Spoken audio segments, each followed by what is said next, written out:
Shalom.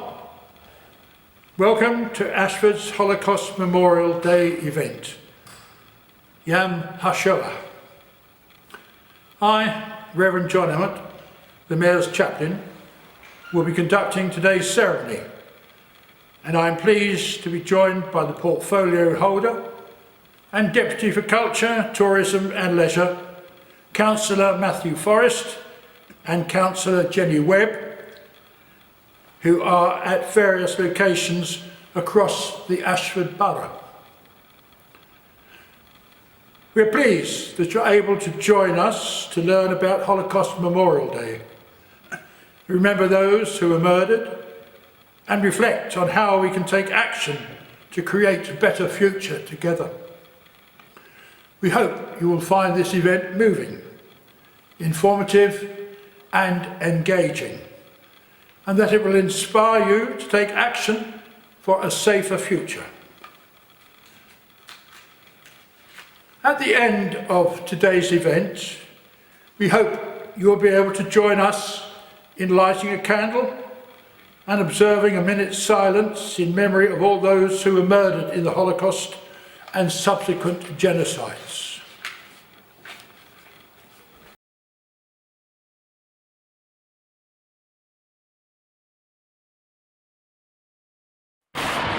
Thank you for joining us to mark Holocaust Memorial Day in Ashford.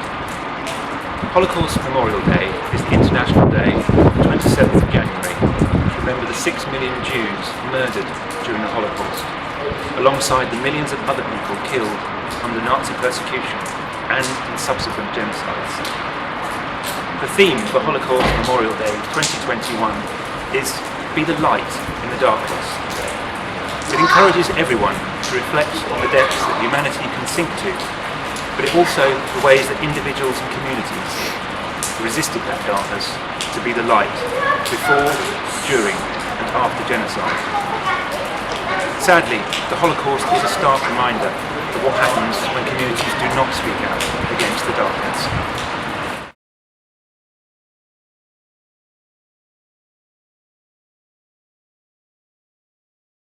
First they came by Martin Numoye. First they came for the communists, and I did not speak out because I was not a communist. Then they came for the socialists, and I did not speak out because I was not a socialist. Then they came for the trade unionists, and I did not speak out because I was not a trade unionist. Then they came for the Jews, and I did not speak out because I was not a Jew. Then they came for me, and there was no one left to speak out for me. Be the light in the darkness is an affirmation and a call to action for everyone marking Holocaust Memorial Day. We can all stand in solidarity. We can all choose to be the light in the darkness. Amid the darkness of genocide, there have always been those who oppose the regime, risking their own lives, homes and communities. Maintaining faith and culture during genocide defies the ambitions of regimes to eradicate entire groups and their culture. There are many ways to be the light in the darkness, and some people choose to resist, often at great risk to themselves.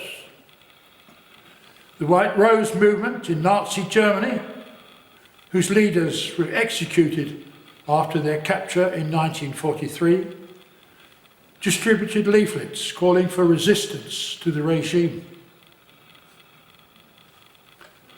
In darkness, even a small light stands out, although it needs to be nurtured to continue shining without faltering.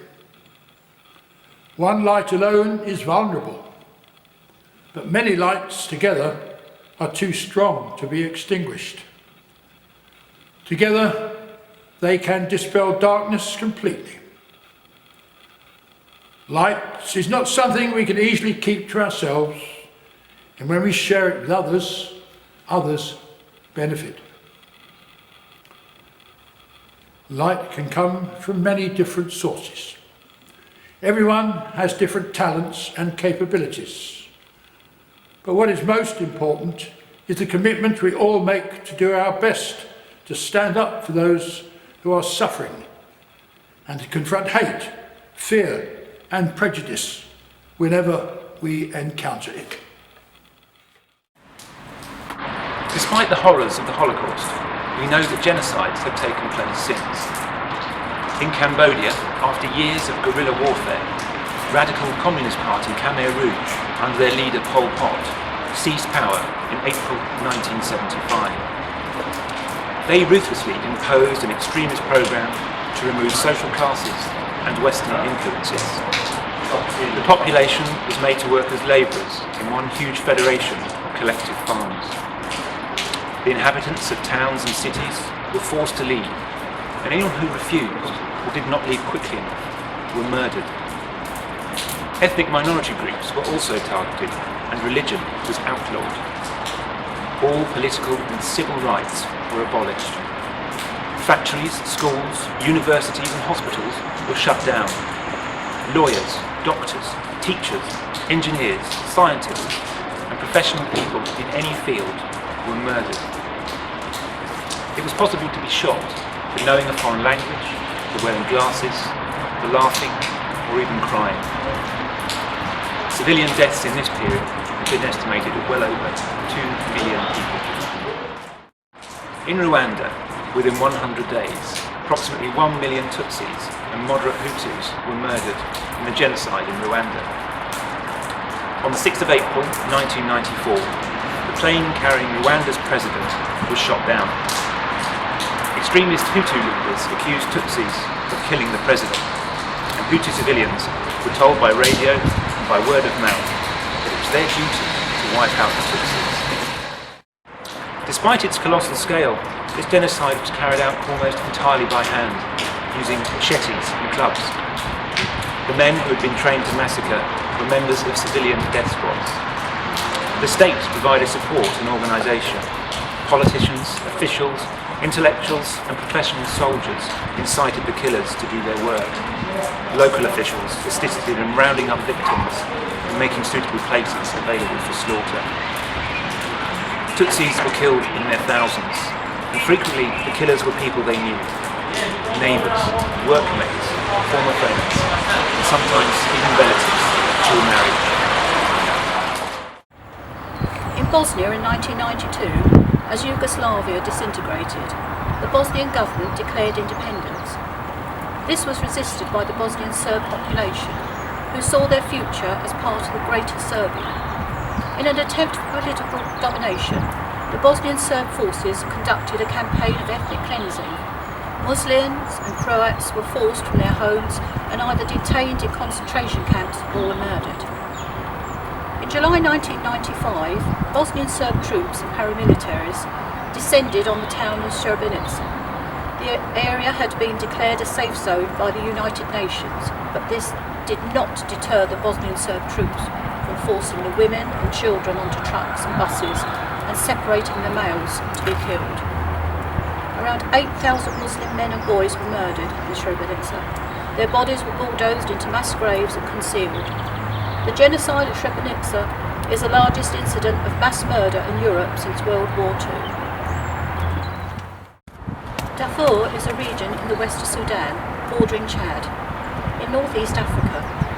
Before the conflict, Darfur had an ethnically mixed population of around 6 million black Africans and Arabs.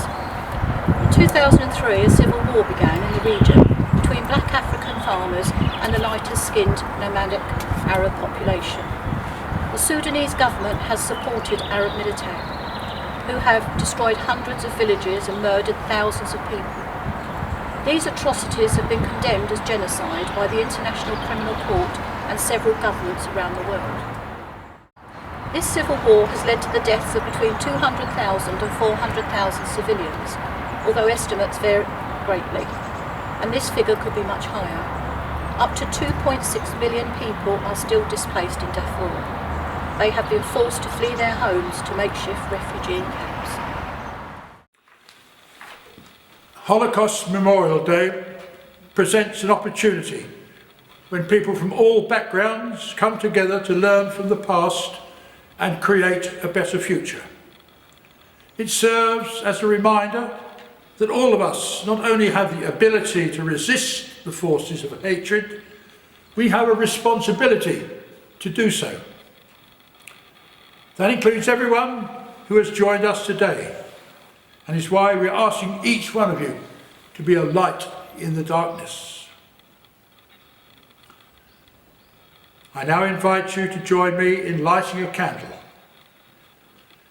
We light each candle in memory of all those who were murdered in the Holocaust and in the genocides in Cambodia, Rwanda, Bosnia and Darfur. We remember them. Please join me in a minute of silence.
As we look forwards, the world is dealing with the global pandemic of COVID-19. It is a time of great change and uncertainty for us all. Many are experiencing anxiety with the separation from family and friends. And some are taking an authoritarian approach and condemn others' behaviour, with minority groups targeted in many instances. Yet this is also a time when so many people are bringing light to their neighbours and communities.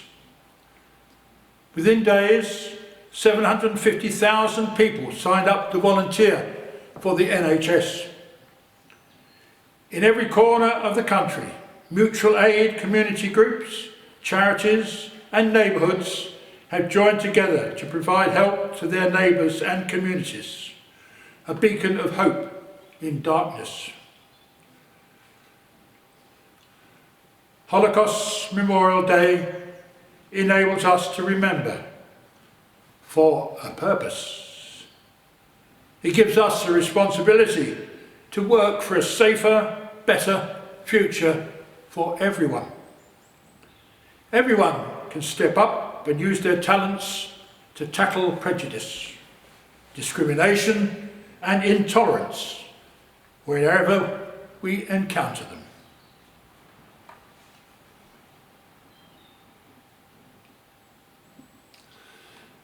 I will close this event by sharing the words of Holocaust survivor Gina Tobel, MBE, who sadly passed away in 2018.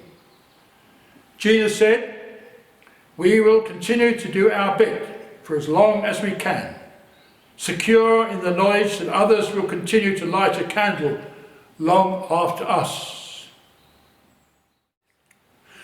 Well, thank you for joining us today. Shalom.